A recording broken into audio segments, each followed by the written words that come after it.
এটি এমন একটি সময়ের গল্প যখন জম্বি ভাইরাসের দ্বারা সমগ্র পৃথিবী ধ্বংস হয়ে গেছে।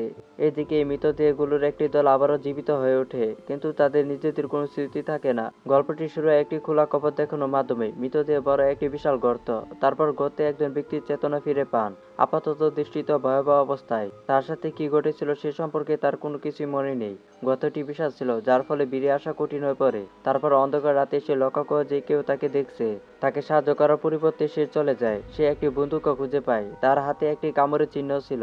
আরো কিছু বোঝার আগে যে ব্যক্তি তাকে দেখছিল সে উপর থেকে একটি দড়ি ফেলে দেয়। দড়ির সাহায্যে সে উপরে উঠে যায়, কিন্তু যে ব্যক্তি তাকে সাহায্য করছিল সে চলে যায়। সে সর্বত্র মৃতদেহ দেখতে পেল, এবং তারপর সে একটি বাড়ি দেখতে পেল। ভিতরে ঢুকে সে সেখানে অনেক লোক দেখতে পায়, এবং একজন লোক এমনকি তার দিকে বন্দুক তাক করলো। সে তার দিকেও বন্দুক তাক করে। লুকাস নামের একটি ছেলে, যে ইতিমধ্যে সেখানে ছিল, সন্দেহ করছিল যে এই লোকটি, যার নাম আমরা এখনো জানি না, সে সমস্ত খুন করেছে। সে বিশ্বাস করছিল যে বাড়ির বাসিন্দারা এই সমস্ত খুনের পিছনে রয়েছে। লুকাস লোকটিকে জিজ্ঞাসা করছিল, আমাকে বলো তুমি কে? যার উত্তরে লোকটি বলল, আমি কে তা আমার মনে নেই। আমি কিছুক্ষণ আগে কবরে জ্ঞান ফিরে পেয়েছি, এবং আমার আর কোনো কিছু মনে নেই। তারপর তারা একজন লোকের চিৎকার শুনতে পেল। এখানে আমরা পাশের একজন লোককে দেখতে পাই, যার জ্ঞান ফিরে আসার পর তার অতীতের কোনো স্মৃতি নেই। এবং এখানে আমরা সেই মেয়েটিকে দেখতে পাই যে লোকটিকে গর্ত থেকে টেনে তুলেছিল। সে কথা বলতে পারে না, কিন্তু তার আচরণ থেকে বোঝা যায় যে যা কিছু ঘটতেছে তার সম্পর্কে সে অনেক কিছু জানে। এখানকার কেউ জানে না যে তারা কিভাবে এখানে পৌঁছেছে, এবং তাদের একে অপরের সাথে কোনো যোগাযোগ ছিল না, এবং যোগাযোগের কোনো মাধ্যমও ছিল না। কোনো ফোন বা কোনো কম্পিউটারও ছিল না। কিন্তু তাদের পকেট পরীক্ষা করার পর তারা কিছু পরিচয়পত্র খুঁজে পায়, যা তাদের নাম জানতে সাহায্য করে। তবে যে লোকটি গর্ত থেকে বেরিয়ে এসেছিল তার কাছে কোনো পরিচয়পত্র ছিল না। তবে বুবা মেয়েটি এই সম্পর্কে সবকিছু জানে, এবং কিছু লিখে তাদের ব্যাখ্যা করার চেষ্টা করে। কিন্তু সে যে ভাষায় কথা বলতো তা তারা বুঝতে পারে না। যে লোকটি গর্ত থেকে বেরিয়ে এসেছিল, এবং লুকাস এখনো লড়াই করছিল, কারণ লুকাস তাকে এখনো বিশ্বাস করতে পারছিল না। কিন্তু লড়াই করার পরিবর্তে অন্যান্য দলের সদস্যরা তাদের কাজে যোগ দিতে বলে, যে সে কে এবং সে কিভাবে সেখানে পৌঁছেছে তা খুঁজে বের করতে। যাইকা বুবা মেয়েটি তার হাতে একটি চিহ্ন ব্যবহার করে আবার লুকাসকে কিছু ব্যাখ্যা করার চেষ্টা করে, কিন্তু সে ব্যর্থ হয়। বাড়িটি পরীক্ষা করে তারা দেখতে পায় যে বাড়িটি সরবরাহে মজুদ, খাবার এবং পানির জলের কোনো অভাব নেই।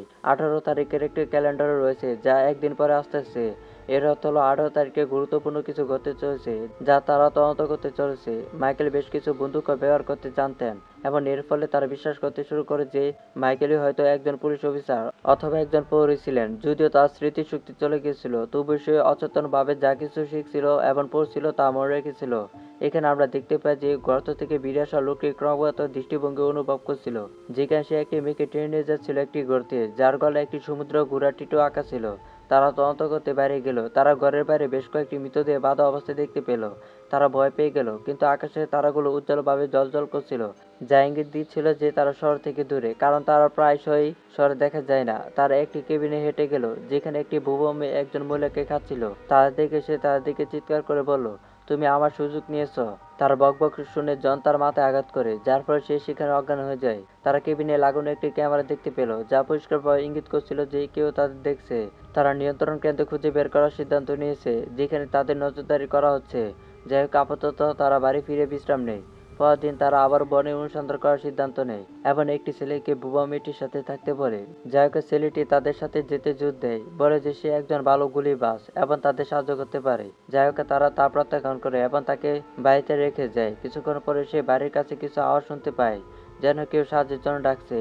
যখন সে মেয়েটিকে ভিতরে আটকে রেখে লোকটিকে সাহায্য করতে যায়, তখন সে দেখতে পায় যে একজন লোকে বেড়ার মধ্যে আটকা পড়েছে। ছেলেটি লোকটিকে বাঁচানোর চেষ্টা করছিল, কিন্তু পরবর্তী লোকটি নিজেই তার গলায় বেড়াটি টেনে ধরে, যা তাকে আহত করে। ইতিমধ্যে যে দলটি জঙ্গলে প্রবেশ করছিল তারা জঙ্গলে দুটি গাড়ি দেখতে পায়। যে গাড়িগুলো চাবিগুলো ইতিমধ্যে তাদের বাড়িতে ছিল, তারা এই গাড়িগুলো নিয়ে চলে যেতে পারত।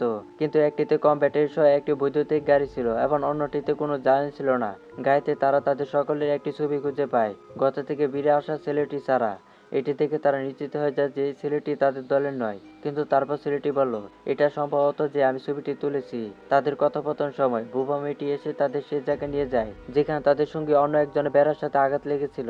যাই হোক, তারা পৌঁছানোর সাথে সাথে তাদের সঙ্গে শেষ নিঃশ্বাস ত্যাগ করে আবার মারা যায়। বেড়ার মধ্যে আটকে পড়ে থাকা লোকটি আবারও চিৎকার করতে শুরু করে। তাকে দেখে গর্ত থেকে বেরিয়ে আসা লোকটি তাকে গুলি করে হত্যা করে। তারা সবাই হতবাক হয়ে যায়, কারণ তাদের একজন সঙ্গী মারা গেছে, এবং যদি তারা দ্রুত বের না হয় তাহলে তারাও মারা যেতে পারে। গর্ত থেকে বেরিয়ে আসা লোকটি শ্যারনকে গাড়িতে তুলে গাড়িটি ধাক্কা দিয়ে চালু করার চেষ্টা করে।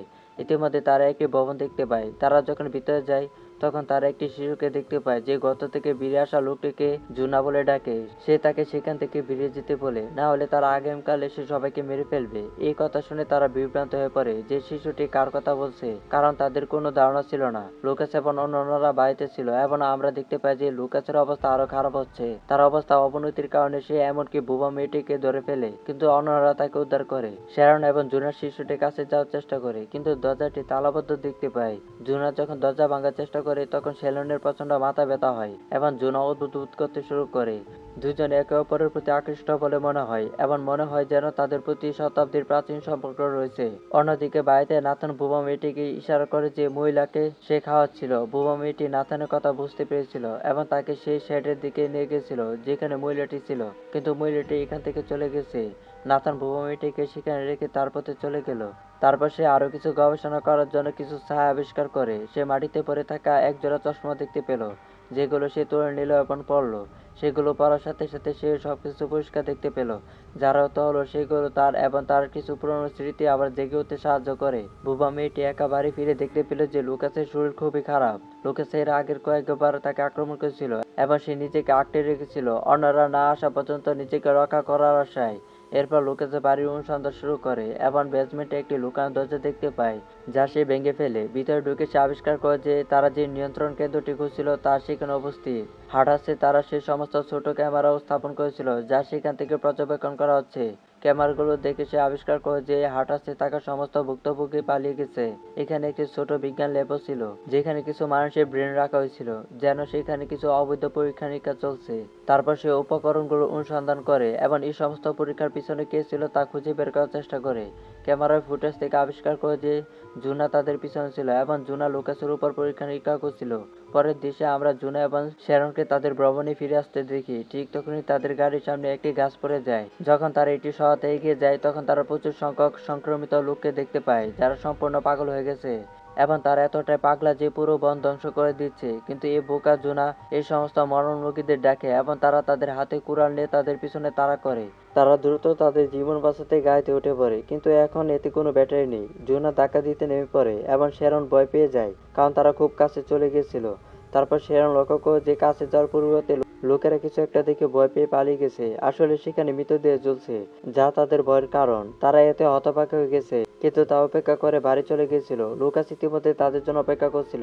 সে শ্যারনকে একটি ক্যামেরা দিয়ে বলল, জুনার কাজগুলো দেখো। সে সেখানে দাঁড়িয়ে জুনার দিকে বন্দুক তাক করে। এই ভিডিওগুলো দেখার পর শ্যারন জুনার প্রতি সন্দেহ প্রকাশ করে। শ্যারনের বাহুতে ইনজেকশনের চিহ্ন ছিল এবং সে বুঝতে পেরেছিল যে সে অবশ্যই তার উপর পরীক্ষা নিরীক্ষা করছে। লুকাস কিছু করার আগে সে জুনাকে হত্যা করার চেষ্টা করলো। জুনা বলল, থামো ভাই, আমি শুধু জানতে চাই আমি কি করতে চাইছিলাম। কিন্তু লুকাস শুনছিল না। সে তার বন্দুক দিয়ে তাকে গুলি করে তাকে অজ্ঞান করে দেয় এবং তাকে সেই খোলা আঙ্গুরের কাছে টেনে নিয়ে যায় যেখান থেকে সে আগে পালিয়ে এসেছিল। কিন্তু জুনা গর্তে পড়ার আগে জ্ঞান ফিরে পায়। সে লুকাসের কাছে অনুরোধ করে যে আমাকে ওই গর্তে ফেলো না, কিন্তু সে জানে যে লুকাস থামবে না। তার হাতে একটি বন্দুক আছে, সে তাকে মেরে ফেলতে পারে, তাই সে তাকে গর্তে ফেলে দেয়। জুনা গর্তে পড়ে যাওয়ার সাথে সাথে একের পর এক ফ্ল্যাশব্যাকে তাকে তাড়া করতে শুরু করে এবং এখানে গর্তে সে ক্রুজদের সাথে মেয়েটির মৃতদেহ দেখতে পায়, যাকে সে বারবার দর্শনে দেখছে। তাকে গর্তে ফেলে দেওয়ার পর লুকাসে বাড়ি ফিরে শ্যারনের কাছে গাড়ির চাবি চায়। যখন সে লুকাসকে নাথান সম্পর্কে জিজ্ঞাসা করে তখন সে বুঝতে পারে যে তার এই সম্পর্কে কোনো কিছু মনে নেই। সে বুঝতে পারে যে লুকাস এখন বাইরের দিকে যতটা মানসিক রোগী হয়ে উঠেছে ঠিক ততটা সে বুঝতে পারে। লুকাস যখন আবার বোবা মেয়েটিকে ধরে ফেলে তখন তার সন্দেহ দ্রুত নিশ্চিত হয়ে যায়। পালানোর জন্য বোবা মেয়েটি তাকে ধাক্কা দিয়ে উপরের তলায় ধরে যায়, কিন্তু লুকাস আবারও তাকে ধরে ফেলে এবং তার উপর জোর করার চেষ্টা করে। শ্যারন ঠিক সময়ে এসে মেয়েটির জীবন বাঁচায়। লুকাস শ্যারনের হাতে বন্দুক তুলে দেয় এবং যা দিয়ে লাফিয়ে পালিয়ে যায়। বোবা মেয়েটি তারপর দ্রুত খোলা দাক্ষলতার কাছে ফিরে আসে এবং জুয়ানকে উদ্ধার করে। তার সম্পর্কে এমন কিছু জানে যা অন্যরা জানে না। জুনা বাড়ি ফিরতে শুরু করে, যে একই ভবনে খুঁজে পায় যেখানে সে শিশুটিকে পেয়েছিল, যারা তাকে বলেছিল যে তারা পরের দিন 18 তারিখে আসতেছে। সে শিশুটির সাথে কথা বলতে চেয়েছিল, তাই সে ভিতরে চলে গেল। সেখানে তার সাথে এমন এক পুরুষ এবং মহিলা দেখা হয় যারা বাড়িতে আক্রান্ত হয়ে জম্বি হয়ে গেছে। জুনাকে দেখে মহিলাটি তার উপর ঝাঁপিয়ে পড়ে তাকে আক্রমণ করার জন্য প্রস্তুত, কিন্তু যখন জুনা নিজেকে বাঁচানোর জন্য চেষ্টা করে তখন তার গাড়ি চাবি পড়ে যায় এবং মহিলাটি দ্রুত সেগুলো তুলে তার মুখে রাখে।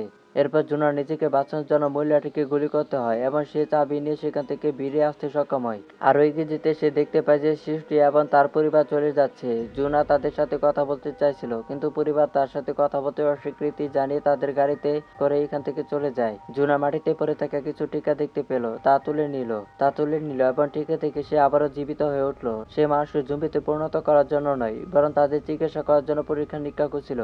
একটু অদ্ভুত ভাইরাস ইতিমধ্যে সারা বিশ্বে ছড়িয়ে পড়েছিল, যা মানুষকে জম্বি সাইকোতে পরিণত করেছিল, নিজেদের এবং অন্যদের ক্ষতি করে।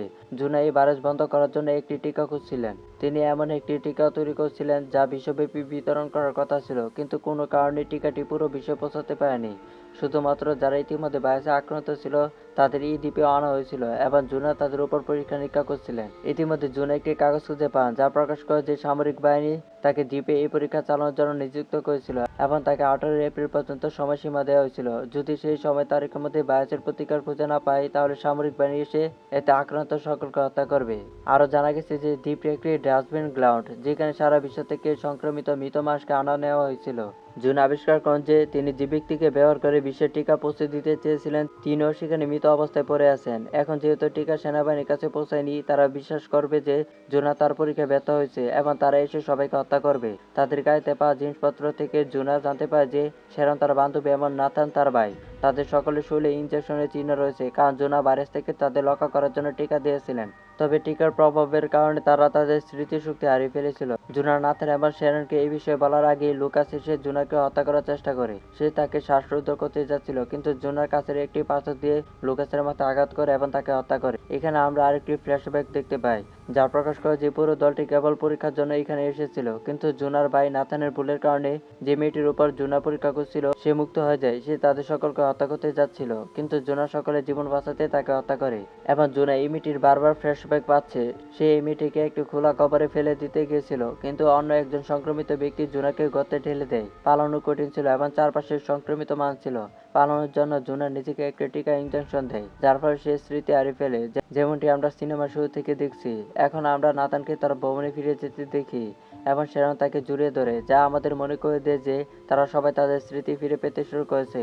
শ্যারন সেখানে বসে জুনার জন্য একটি নোটে লিখছে, কারণ বাড়ির চারপাশে অনেক সংক্রমিত মানুষ আছে যারা তাদের হত্যা করতে পারে। জুনা একই জিনিস কল্পনা করে বাড়ি ফিরে দৌড়ে যায় এবং আমরা দেখতে পাই যে ইতিমধ্যে সকাল হয়ে গেছে। এর অর্থ হলো সেই দিন এসে গেছে যখন সেনাবাহিনী এসে তাদের সকলকে হত্যা করবে। নাথান বাড়ির শব্দ শুনতে পায় এবং বাইরে যায়, কিন্তু সেনাবাহিনীর লোকেরা এসে তাকে দেখা মাত্র গুলি করবে। জুনো এসেছিল এবং তার চোখের সামনে তার ভাইয়ের মৃত্যু দেখছিল। শ্যারনও নাথানের সাথে বেরিয়েছিল, কিন্তু গুলির শব্দ শুনে এসে লুকে পড়ে। জুনা দ্রুত শ্যারনের কাছে এসে তাকে সেনাবাহিনীর হাত থেকে রক্ষা করে দূরে সরিয়ে নিতে শুরু করে। আমরা দেখতে পাই যে বুবা মেটু সেনাবাহিনীর হাত থেকে একটি শেডের মধ্যে লুকে আছে। ইতিমধ্যে আমরা দেখতে পাই যে একজন সংক্রমিত মহিলা শ্যারনকে আক্রমণ করছে। সে তার পিঠে ছুরি দিয়ে আঘাত করে, যার ফলে শ্যারনের প্রচুর রক্তক্ষরণ হয়। যদিও শ্যারন অন্য মহিলাকে হত্যা করছিল, তবুও শ্যারন থেকে প্রচুর রক্তক্ষরণ হচ্ছিল। জোনও তাকে কোথাও নিয়ে যেতে পারেনি, কারণ সেনাবাহিনী তাদের হত্যা করতে এখানে এসেছিল।